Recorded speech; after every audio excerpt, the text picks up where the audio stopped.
बिस्मिल्लाहिर्रहमानिर्रहीम। अस्सलाम वालेकुम नाज़रीन, लाइव डॉक्टर शाहिद मसूद के साथ मैं हूं नायला अली। नाज़रीन, निगरान वज़ीर आज़म अनवारुल हक काकड़ साहब की ज़ेर सदारत आज इजलास हुआ। इस इजलास में बिजली बिलों में रिलीफ देने के लिए इक़दाम की हिदायत की गई, जबकि चेयरमैन तहरीक इंसाफ ने 9 मई वाक़यात में मुलव्वस अफराद से लाताल्लुक़ी का इजहार किया है। दूसरी जानिब आज तीसरे रोज़ भी मुल्क भर में बिजली की कीमतों में इजाफे पर अवामी एहतजाज जारी रहा। इस पर भी बात करेंगे। हमारे साथ स्टूडियो में मौजूद हैं डॉक्टर शाहिद मसूद। वालेकुम जी, आपको भी डॉक्टर साहब, तीसरे रोज़ भी आज बिजली की कीमतों के हवाले से अवामी एहतजाज जो है वो हमने देखा मुल्क भर में, और बिजली का जो बहरान है वो बढ़ता जा रहा है। बज़ाहिर निगरान हुकूमत के पास इसका कोई हल नज़र नहीं आ रहा हमें। देखें, हर चीज़ का कोई ना कोई हल होता है। कहीं ना कहीं हर मसाइल, जितने मसाइल हैं उनका कोई ना कोई कहीं ना कहीं से आपको हल शुरू करना होता है। अनवारुल हक काकड़ साहब जो हैं उनको एक बड़ा इस वक्त एडवांटेज हासिल है, और एडवांटेज उनको ये हासिल है कि वो एक निगरां काबीना जिसके पास पावर्स पिछली तमाम निगरां जितनी काबीनाएँ बनी हैं उनसे ज़्यादा हैं, और ज़्यादा फैसले करने की भी और उन पे इम्प्लीमेंटेशन की भी उनके पास सख्त है। अब ये मैं बात कर रहा हूँ सिर्फ, और मैं इस वक्त मुखातिब हूँ सिर्फ और सिर्फ अनवारुल हक काकड़ साहब से, और मैं ये भी जानता हूँ अच्छी तरह कि ना कोई जादुई चिराग है उनके पास, ना एक दिन में मसाइल हल होंगे, लेकिन मसाइल के हल के लिए वो उनके दाएं बाएं जो वो क्या था कि मीर के आसाद आएँ जिसके सब वो अतार के लौंडों से दवा ना लें, ठीक है, और इसका हल जो है वो ज़रा ये मसाइल पैदा कैसे हुए उस तरफ वो नज़र डालें। बलूचिस्तान से ताल्लुक़ है, और यकीनन उनको वो ज़माने याद होंगे जिन ज़मानों में ये हम बात करते थे कि जी डैम बनने चाहिए, तरबेला डैम, मंगला डैम बनाया है, तब तरबेला, फिर उसके बाद कालाबाग डैम बनने की एक बात हुई, और फिर उसके ऊपर एक मुकम्मल तौर पे एक झगड़ा फसाद खड़ा हो गया कि जी नहीं होना चाहिए। तरबेला डैम की जो है वो ज़्यादा सब्सिडी शायद NWFP उस वक्त या KP को जाती थी, सिंध को अंदेशे थे कि पानी रुक जाएगा बीच में। कालाबाग डैम एक सियासी इशू बन गया और डैम नहीं बने, और डैम अब शायद बहुत अरसा डैम्स को लगता है बनने में। डैम्स की जो फिजिबिलिटीज़ होती हैं, उनकी जो प्लानिंग्स होती हैं, उसकी एक बड़ा प्रॉपर टाइम था जब कालाबाग डैम को सियासी रंग दे दिया गया, और सियासी रंग दिया गया, और उनके जो सियासी बात कर भी रहे थे उनके पास भी दलाइल थे कि ये वजह है, यूँ ऐसे। वो दलाइल उनके शायद आखिरी वक्त में मुझे याद है कि मुशर्रफ साहब के दौर में ये बहुत डिबेट इस पे हुई, लेकिन तमाम फरीकैन एक तरफ यानी कालाबाग के ऊपर वो कायम नहीं हो सके, और हम डैम नहीं बनाए हमने, और वो वक्त निकल गया। और उससे पहले डैम ना बनने से पहले एक तो वो है कि जाहिर है कि जो जिन लोगों को एहसास था इस बात का कि ये डैम बनने से शायद उनके इलाके के अंदर मसाइल खड़े हों, सब ने इसको पॉलिटिकल इशू नहीं बनाया। ये पॉलिटिकल इशू बन गया, मगर उसकी वजह ये कि सिंध में ये था कि पानी कम आएगा, KP के अंदर अपनी रिजर्वेशंस थी उनकी, मतलब बहुत ज़्यादा थी, बहुत ज़्यादा, और कुछ उसमें इंटरेस्ट ग्रुप शामिल हो गए बीच में पीछे। एक तो पॉलिटिशियंस और जो दानिश्वर तमाम लोग थे उनके जेन्युइन कंसर्न्स थे, उन कंसर्न्स को रियासत दूर करने में नाकाम रही, लेकिन इसलिए नाकाम रही कि एक इंटरेस्ट ग्रुप्स, मुख्तलिफ इंटरेस्ट ग्रुप्स हावी आ चुके थे इस दौरान, और वो हावी आ चुके थे 90 की दिहाई में, जिनका कहना ये था कि जी डैम की तो ज़रूरत नहीं है, बल्कि ऐसा है कि हम इंडिपेंडेंट पावर प्लांट हमें लगाने चाहिए जिनको IPPs कहते हैं। ठीक, पानी से बिजली बनाने की ज़रूरत नहीं, हाइड्रो ये क्या है, फजूल सा आइडिया है, इतना मुतनाज़े है, ये है वो है सारा। ये बड़ी ह्यूज लॉबीज़ होती हैं जो कि जिनके पास मीडिया, प्रिंट मीडिया, आगे पीछे IPPs 90 की दिहाई में जना IPPs आ गई, और IPPs आई, और उसके बाद उस दौरान की लोड शेडिंग वगैरह शुरू हो गई थी, आबादियाँ बढ़ रही थी, फैल रही थी, लोग शहरों की तरफ मूव हो रहे थे, अर्बनाइजेशन शुरू हो गई थी। उस ज़माने में वोट का नारा ही होता था, इलेक्शन का नारा ही होता था कि मैं आपके इलाके में आऊँगा तो बिजली लेकर आऊँगा, ये 90 की दिहाई में ये इलेक्शन का नारा था सर कि मैं आपके देहात को बिजली की लाइन दूंगा। जो भी नुमाइंदगान होते थे वो ये उनका नारे उनके लगा बैनर्स पे लगा होता था, हम बिजली लेकर आएंगे, मतलब ये इस तरह से होता था। तो बिजली एक पॉलिटिकल स्लोगन भी बन गया।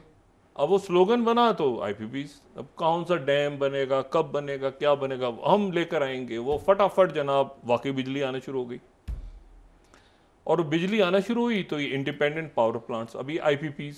ये आईपीपीज क्या? आईपीपीज ये कि आपने इस मुल्क के चंद ग्रुप्स को के हाथ में बिजली दे दी पूरे मुल्क की। आपने कहा कि ये बिजली बनाएंगे, आप बिजली बनाएंगे, फिर आप उसके बाद हुकूमत आपसे खरीदेगी।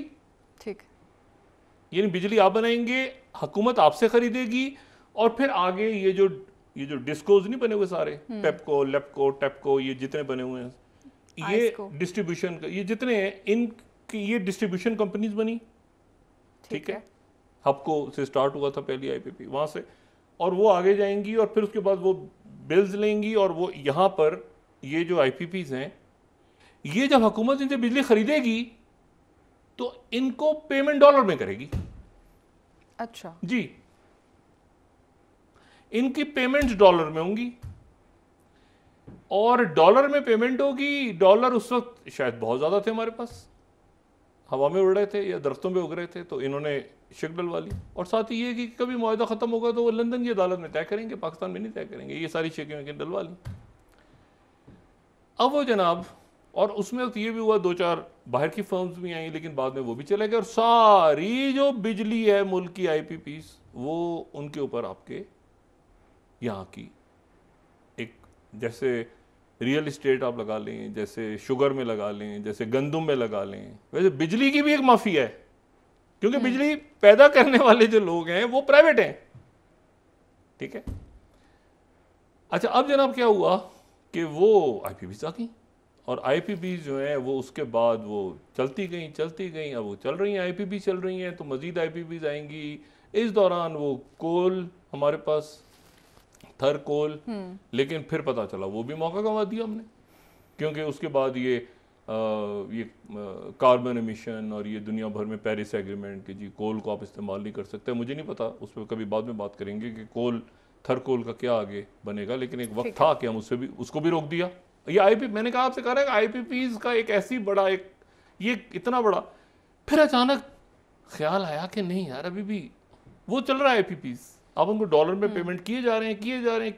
वो आगे जो यानी डिस्ट्रीब्यूशन कंपनीज हैं, जिनको बिलिंग लेनी है, वहाँ चोरी जो हो रही है, वहाँ पे लैंडलाइन लॉसेस हो रहे हैं, वहाँ क्या हो रहा है, वो सारा का सारा जो है वो भी आवाम पे पड़ रहा है जो बिल दे रहे हैं। और हुकूमत बिजली खरीद रही है आईपीपी से।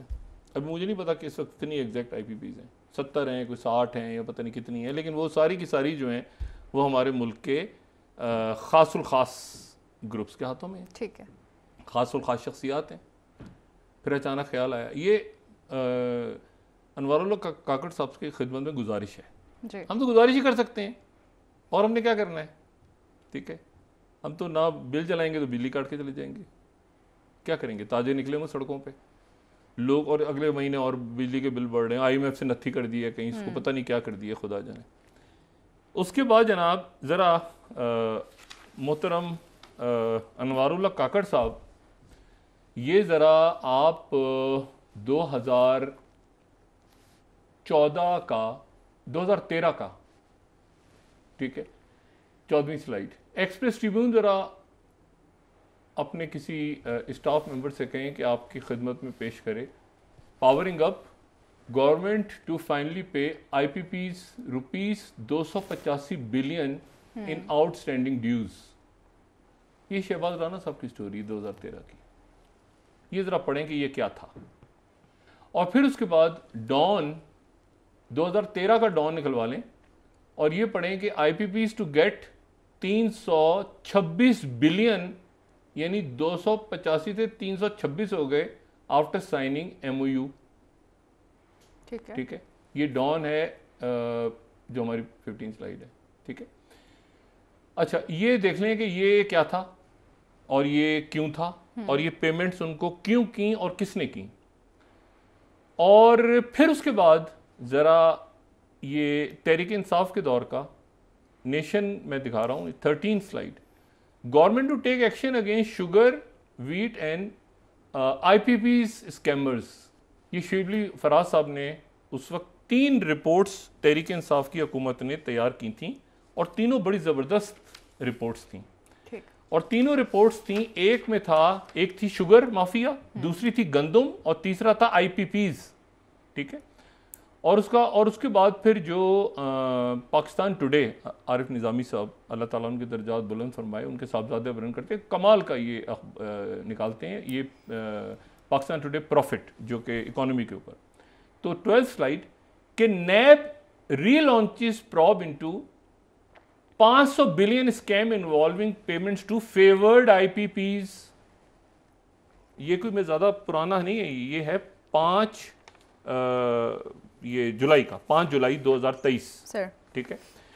अब मुझे ये बताइए कि ये पेमेंट किसने की थी। ज़रा इसके ऊपर इसहाक डार साहब और ख्वाजा आसिफ साहब ये बयान फरमाएं कि 2013 और 14 में ये IPPs को पेमेंट किसने की थी। मोहतरम स्पीकर साहब ये बयान फरमाएं, जो हमारे इंतहाई काबिल एहतराम दोस्त भी हैं, वो ज़रा ये बताएं कि ये जो 17वीं स्लाइड है, रेंटल पावर प्लांट्स स्कैम, ये क्या है? ये क्या है? ये क्या था 2012 में? जो टर्किश कंपनी अपना ये जो अभी बड़ी मुश्किलों से निपटा है, ये वो है ना करकरे, अभी जो करकरे और ये जो सारा मुसीबत गले पड़ी थी, एक वहाँ से 54 की आपको मेगावाट बिजली नहीं बनी और वो जहाज़ खड़ा हो गया और उनको पेमेंट्स की गई और क्या हुआ यार को पता है, मैं उस किस्से में नहीं जाना चाह रहा। मैं सिर्फ ये कह रहा हूँ कि ज़रा ये जो नैब के पास जो तहकीकात हैं IPPs की, कि IPPs को कितनी पेमेंट्स हुई, इनके साथ क्या MOU थे। जब इनिशियली 94 में ये आए थे, बुलंद अख्तर राना साहब की क्या रिपोर्ट थी, ऑडिटर जनरल पाकिस्तान की, नैब की क्या इंक्वायरी है। देखें लैंड लाइस नीचे लॉसेस पे और नीचे खूंटे तो लोग लगा रहे हैं ना, बिजली चोरी क्या ये सिर्फ गरीब गुरबाई कर रहे हैं, बाकी लोग नहीं चोरी कर रहे, बाकी जो एलीट क्लास है वो नहीं चोरी कर रही, अशराफिया नहीं चोरी कर रही बिजली, ये सिर्फ गरीबों के मत्थे डाल दिया आपने और ताजिर, छोटे ताजिर जो हैं या दुकानदार हैं वही चोरी कर रहे हैं बिजली, क्योंकि वो नहीं वो मैं वही आपसे ये खोलें ना जरा भाई। वो तहरीक इंसाफ वो सारा करते करते ना वो गंदम पे कर पाए, क्यों कहाँ है हमारे मोहतरम नदीम बाबर साहब? नदीम बाबर साहब कहाँ हैं, किस मुल्क में आजकल, वो कहीं से बताएं। नदीम बाबर साहब कहाँ गए भाई? उनके चेयरमैन साहब तो जेल में है ना। नदीम बाबर साहब बयान फरमाएं कि ये गंदम की इंक्वायरी किधर गई, ये शुगर की इंक्वायरी अच्छा छोड़ दें, वो गंदम शुगर इस वक्त वो तो सारा गड़बड़ हुआ ना, ये IPPs की इंक्वायरी खोलें ना जरा, आपको पता चलेगा कि इसमें कौन से नाम है, फिर वॉल्यूम 10 आ जाएगा सामने। क्या निगरान वजीर आजम साहब और हमारे मुल्क के जो अकाबरीन हैं वो वॉल्यूम 10 या इस IPPs या इनके पीछे जा सकते हैं इस वक्त अवाम के लिए? क्या इख्तियारात हैं डॉक्टर साहब? इख्तियारात हैं, क्यों नहीं इख्तियार? नैब की इंक्वायरी है ये, मैं आपको बता रहा हूँ कि ये IPPs की इंक्वायरीज हैं सारी। IPPs को कितनी पेमेंट्स हुई, उनके साथ ही कमिटमेंट हुई थी कि आपने वापस लाके पाकिस्तान के अंदर जो है वो इन्वेस्टमेंट्स करनी है। उनका सारा डॉलर बाहर रह गया, डॉलर्स में पेमेंट हो रही है ना। अब डॉलर में उस वक्त अगर 80 रुपए का था, मुझे नहीं पता कितने का था 1994 में डॉलर कितने का था, यानी आप तसव्वुर करें ना 75 सालों में जब तहरीक इंसाफ की हुकूमत खत्म हुई है तो 186 रुपए तक पहुंचा था डॉलर, 75 सालों में या 73 सालों में जो भी कहें। और उसके बाद 16 महीनों में यानी 186 से पहले डबल सेंचुरी, फिर ट्रिपल सेंचुरी, अब कोई यानी क्या बात हुई। और क्योंकि उनको पेमेंट डॉलर्स में हो रही है, क्या डॉलर यहां से सिर्फ अफगानिस्तान ही जाता है? ये जो इसहाक डार साहब फरमा रहे थे, क्या लॉन्चों में नहीं जाता? क्या कहीं आपने किसी प्रोग्राम किसी आदमी को बकबक करते नहीं सुना माजी में कि लॉन्चों से भी जाते हैं डॉलर्स? सर बात सारी ये है कि या तो क्योंकि उसमें इशू ये है कि जब एक दफ़ा वो ये तो वही मामला है ना, फ्रांस में इनकलाब कैसे शुरू हुआ था? गुर्बत तो इधर भी थी, बरतानिया में गुर्बत बहुत थी। बरतानिया में तो यानी उससे ताउन भी फैली हुई थी, बहुत गुर्बत थी, बहुत गुर्बत थी, जुल्म था, सब कुछ था, लेकिन तमस्खुर नहीं उड़ाया जा रहा था। उधर तमस्खुर उड़ाया जा रहा था फ्रांस में। उधर की मलका ने वो जो मशहूर जुमला है सर कि रोटी नहीं है खाने को, उन्होंने कहा रोटी नहीं तो क्या हो, केक खाओ। जब केक खाओ का तो मजमा महल के अंदर घुसा, और वो जब सर काटते थे बादशाहों के और शहजादों के, वो छुप छुप के भागते थे, भाग रहे थे ना, क्योंकि उन्होंने जो मारना शुरू किया अपनी एलीट को इनकलाब फ्रांस में, तो उन लोगों ने, शहजादों ने, बादशाहों ने, मलकाओं ने, शहजादियों ने, उनकी कनीज़ें और ये वसार, उन्होंने छुप छुप के भागना शुरू किया। लोग पकड़ लेते, उनके हाथ चेक करते कि अपना हाथ दिखाओ। अगर हाथ सख्त होता ना तो पता चलता इस आदमी ने ज़िंदगी कभी मेहनत की है, उसको छोड़ देते। और जिसका हाथ नरम होता, कहते इसने तो काम ही कोई नहीं किया, ये शहजादा भाग रहा है, चुपके इसको मार दो, सर उड़ा देते। ये हुआ था इनकलाब।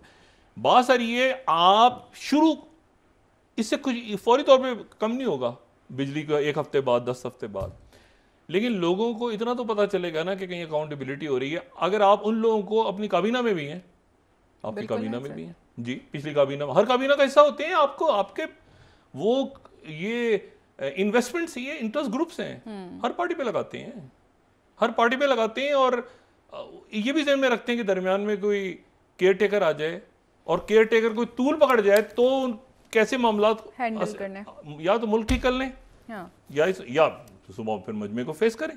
मैं आपसे सिर्फ ये कह रहा हूं कि अगर आप कल कुछ भी ना करें, आप सिर्फ चेयरमैन नैब से ये कहें कि as a prime minister of Pakistan मैं ये इंक्वायरी खुलवा रहा हूं आईपीपीस की, बस आप एहतसाब कहीं से शुरू होगा ना।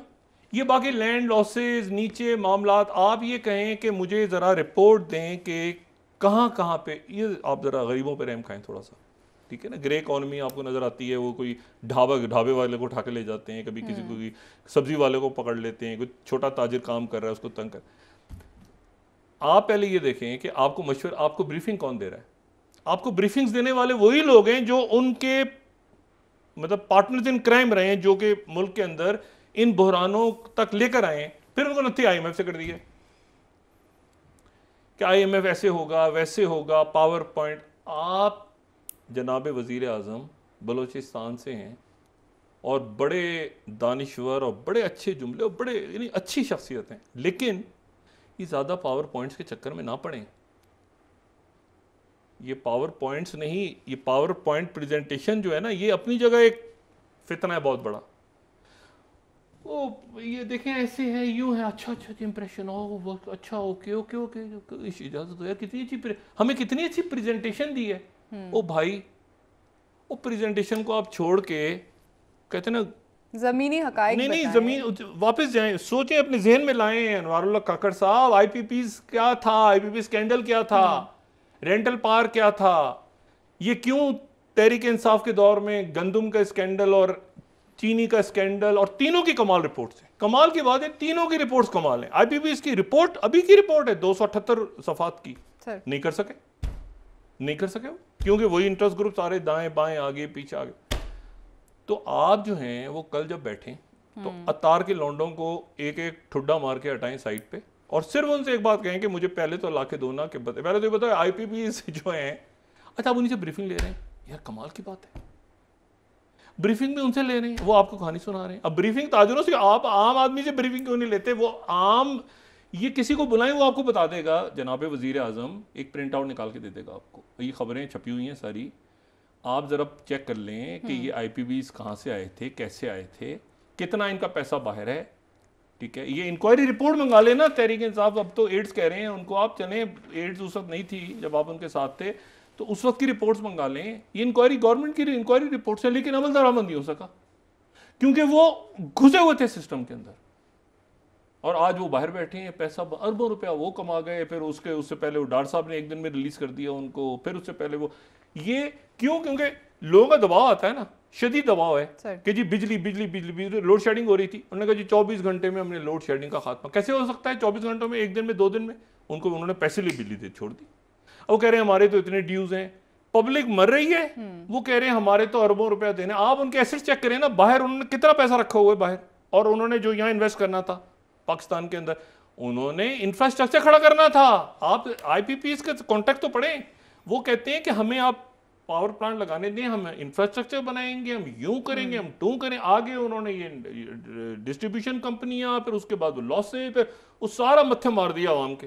वो बिल आ रहा है आवाम के नीचे, गरीब आदमी भी मजबूर है बिजली चोरी करने। बिल्कुल सर, ठीक है, बिल्कुल। और अमीर से अमीर जो एलीट क्लास बैठी है वो भी हालात के हाथों मजबूर है कि वो भी बिजली चोरी करे, क्योंकि उनका काम मतलब वो यहां से शुरू करें, एक कोई स्टेप ले लें सुबह, ये तो ना दूसरी ब्रीफिंग, लॉन्ग टर्म, इसकी लॉन्ग टर्म प्लानिंग चाहिए होगी, डेफिनेटली लॉन्ग टर्म प्लानिंग चाहिए होगी। अब तो आप जा रहे हैं ये मतलब है कि कार्बन एमिशन और ग्रीन एनर्जी और उसके ऊपर जा रहे हैं ना, तो यकीनन आपको आने वाले दिनों में ये फॉसिल ऑयल ये कब तक आपको काम देगा? पेट्रोल आप खरीद रहे हैं, कब तक? ऑल्टरनेटिव प्लान आपको जरूर ये खत्म हो रहे हैं ना, पेट्रोल वेट्रोल से आगे दुनिया जा रही है। न्यूक्लियर प्लांट क्यों ले रहा है Saudi Arabia? Nuclear civilian nuclear plants ले रहे हैं आगे, और ऑल्टरनेट रास्ते देख रहे हैं, दुनिया पूरी देख रही है। आप जरा क्योंकि वो डैम का मैंने बताया ना उस वक्त, अब तो ये अब शुरू करेंगे तो कहीं आप कल ऐलान कर दे मैं डैम बना रहा हूँ, तो वो तो कहीं 50 साल उसमें लगेंगे, वो तो अलग ही कहानी है।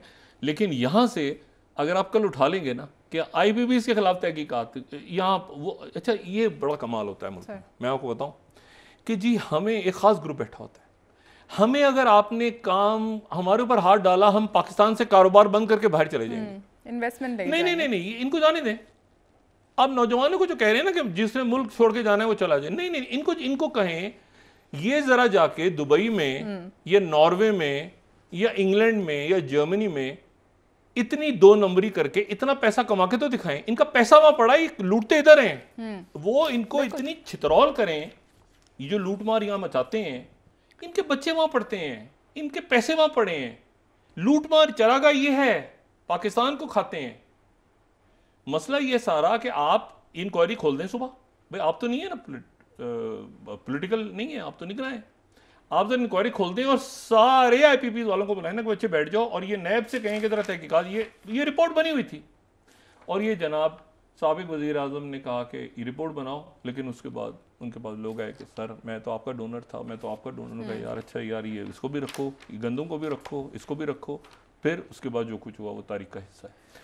तो यहाँ से शुरू करें और आगे फिर देखें, कहीं ना कहीं से आपको शुरू करना है। लाइन लॉसेस बाद में आएंगे, वो जो पैसे लेने हैं लोगों से वो बकाया जात वो बात की, लेकिन एक स्टेप लेंगे लोगों को पता चलेगा कि 1 मिनट ठहर जाए, कोई ऐसी हुकूमत मौजूद है जो कम से कम इस इंक्वायरी रिपोर्ट को खोलने की और पब्लिक इसके ऊपर एक्शन लेने की हिम्मत रखती है। ठीक है, अच्छा अब मसला तो ये करें और उसके बाद अल्लाह का नाम लें, इसमें बरकत पड़ेगी।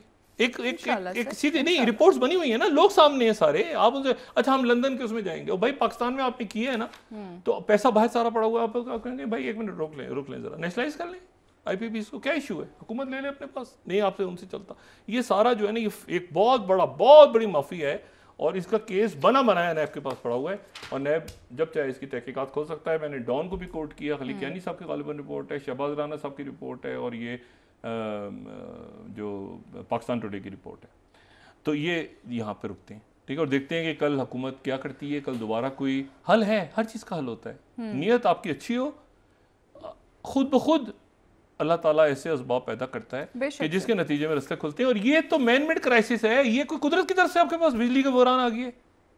ये तो यहाँ बिजली आप जरा सोचें, बेच रहे हैं आप उनको डॉलर में पे कर रहे हैं, आवाम से ले रहे हैं रुपयों में, फिर रुपया, अच्छा वो खुश हो रहे हैं कि ओके कितना ज़बरदस्त है। आप देखें कि उनको यानी 320 रुपए का डॉलर हो जाए तो उनको 320 रुपए, उनके तो मजे, उनको पेमेंट डॉलर में करनी है आपने, वो बैठे इधर ही हुए हैं पाकिस्तान में बैठे हुए हैं, आपने शिप दिलवाई हुई है कि उनको पेमेंट डॉलर में करनी है। उस वक्त अगर ना कर सके तो बाहर की अदालत में जाएंगे, लंदन की अदालत। ये 1 मिनट है और यहाँ यही मौजूद है, शख्सियात ही मौजूद है और उस ग्रुप का, उस कार्टेल, उस माफिया का हिस्सा काबीना में वो उन्हीं से प्रेजेंटेशन ले रहे हैं। वो जो मैं कहता हूँ 1985 के दौर के, वो जिन्होंने खाया हुआ है, जिन्होंने पैसा 90 की दिहाई में, फिर उसके बाद आगे वही ब्यूरो बाबूशाही बाबूज आगे सारे करते करते वो सारे आगे वो प्रेजेंटेशन दे रहे हैं, वो सर ऐसा करें ये तो ये होगा।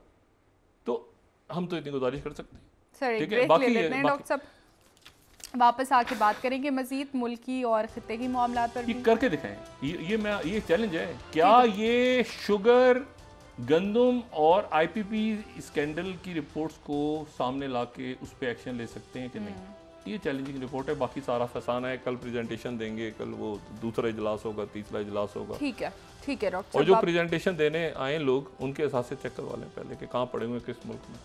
ठीक है, वापस आके जानते हैं मजीद डॉक्टर साहब इस पर बात करेंगे। नाज़रीन यहाँ पर एक ब्रेक ले लेते हैं हमारे।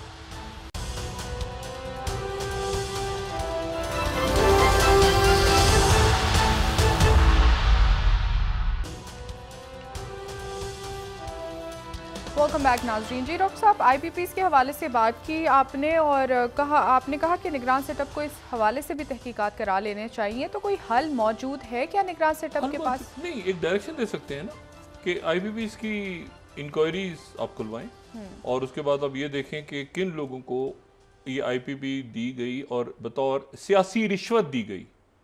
ठीक है। और कोई इस मुल्क में आईपीपी का लाइसेंस ले सकता है? किसी आम आदमी को तो असले का लाइसेंस भी नहीं मिलता। ठीक है, तो जो आईपीपीज़ की लाइसेंस किन शराइत पे दिए गए, और फिर उसके बाद ये नैब की इंक्वायरी क्या है, और ये जो इंक्वायरी तहरीक इंसाफ जिसके ऊपर काम नहीं कर सकी और उस पर बहुत से लोग चीखते रह गए कि जी ये आपके अंदर यहाँ लोग बैठे हैं, ये बैठे हैं, ये बैठे हैं, जो हर सिस्टम में मैं बार बार कहता हूँ ये 1985 एक अलामत के तौर पे, ये 80 की दिहाई से या 90 की दिहाई से वही लोग बैठे हैं, वही उन्होंने तहरीक इंसाफ को चूरन बेचा, फिर उन्होंने मुस्लिम नवाज को चूरन बेचा, उन्होंने पीपल्स पार्टी के सिस्टम बन गए, फिर वो उधर से उधर आ गए मुशर्रफ साहब के दौर में, फिर उधर आगे पीछे दाएं। जब तक आप ये मामले को ऊपर से हल नहीं करेंगे, आप नीचे लोग सड़कों पे इसी तरह निकलेंगे और मजीद निकलेंगे और आपको मजबूर कर देंगे कि आप ये इंक्वायरी खोलें।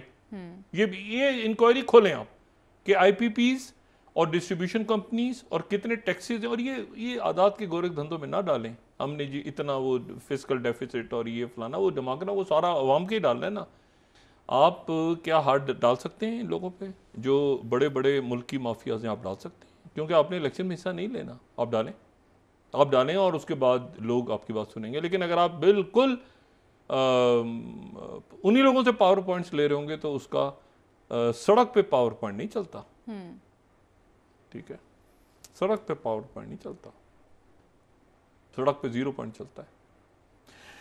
अच्छा, तो ये तो एक बात हो गई। दो, इसका हल कोई ना कोई निकलेगा, लेकिन कोई लॉन्ग टर्म प्लान ही होगा ना। लेकिन शुरू करें तेजी के साथ, तो आगे फिर उसके बाद, क्योंकि आप इसको एनार्की को और अनरेस्ट, सोशल अनरेस्ट को लोग खुदकुशियां कर रहे हैं इस वक्त।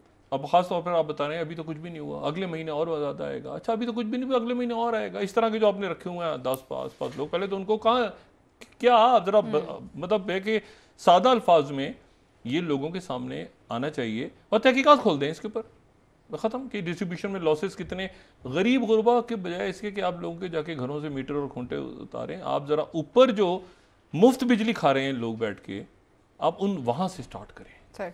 ठीक है, वहाँ से स्टार्ट करें। उन लोगों को पकड़ें जिनके कुत्तों का खाना भी बाहर से आता है।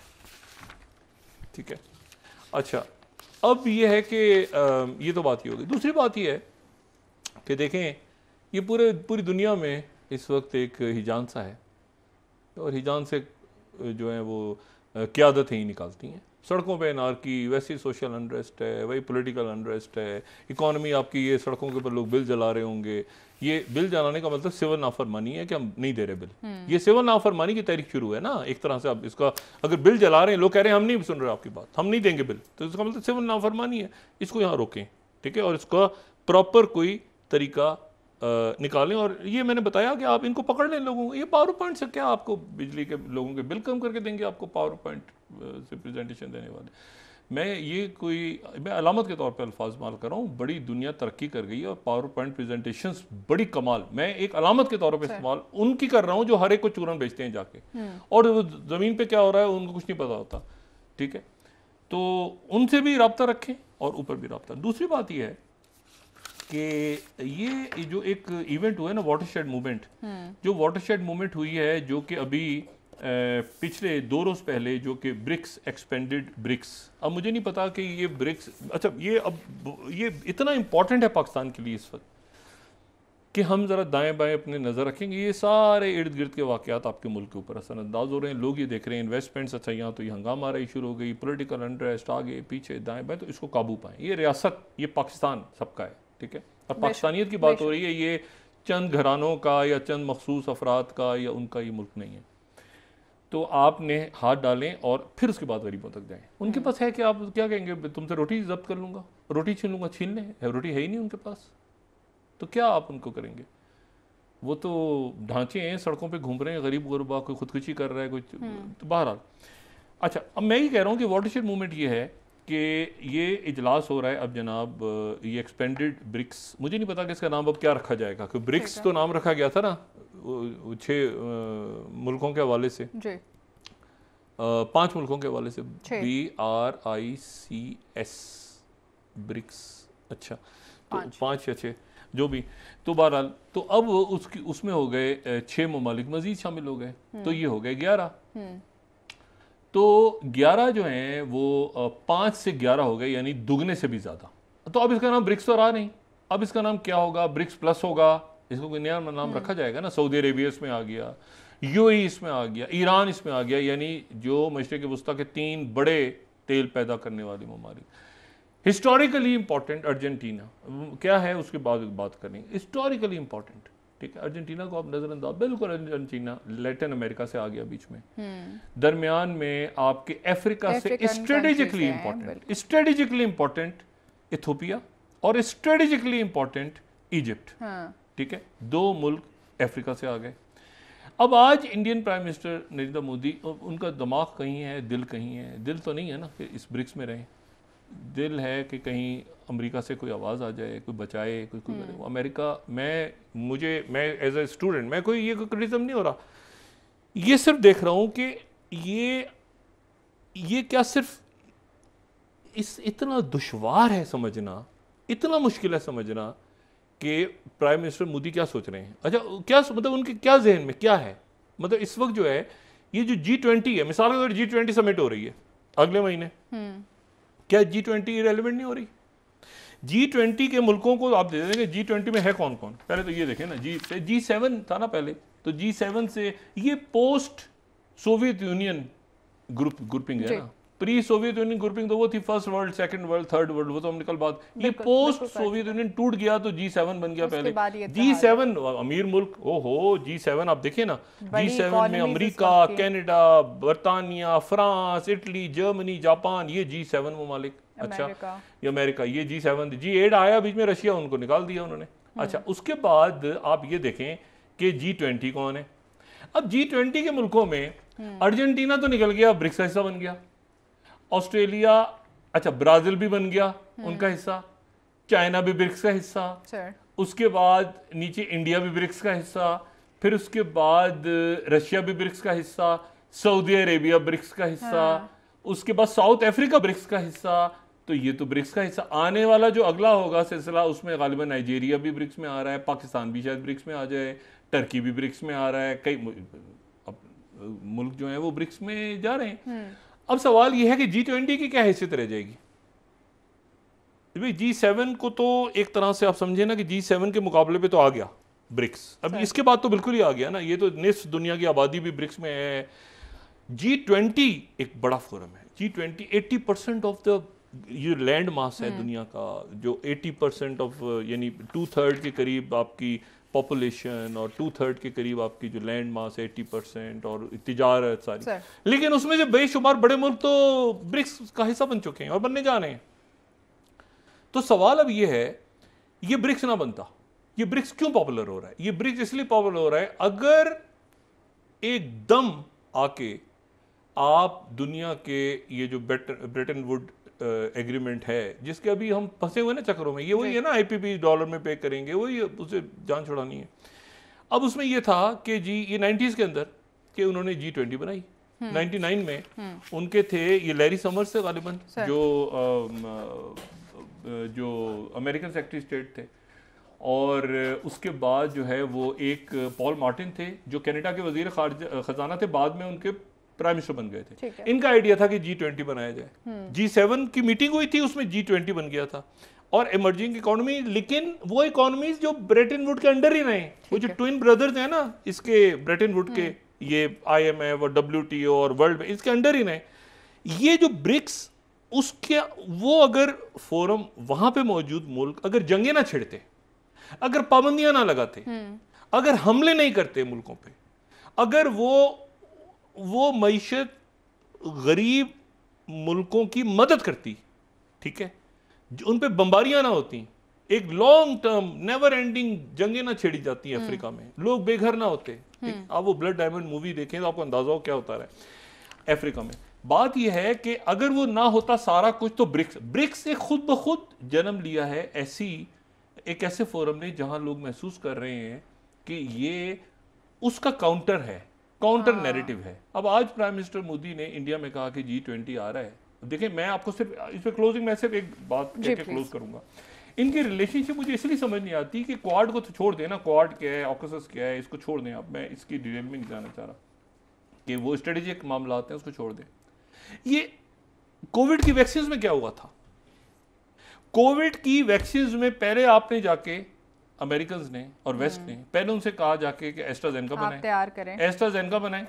उन्होंने बनानी शुरू की, और जब उन्होंने बना ली तो उसके बाद आपने कहा कि जी ये जो हमारे जो वेस्ट है, अमेरिका, देखिए ये बहुत ये बातें ऐसी हैं जिसको आप सिर्फ ये चाइना, इंडिया, ये इनके स्ट्रेटेजी, उससे हट के किस तरह से देखा जाता है इंडिया को। ये ह्यूमन राइट्स पे हर दूसरे दिन रिपोर्ट आ जाती है। ये वैक्सीन के साथ क्या हुआ था?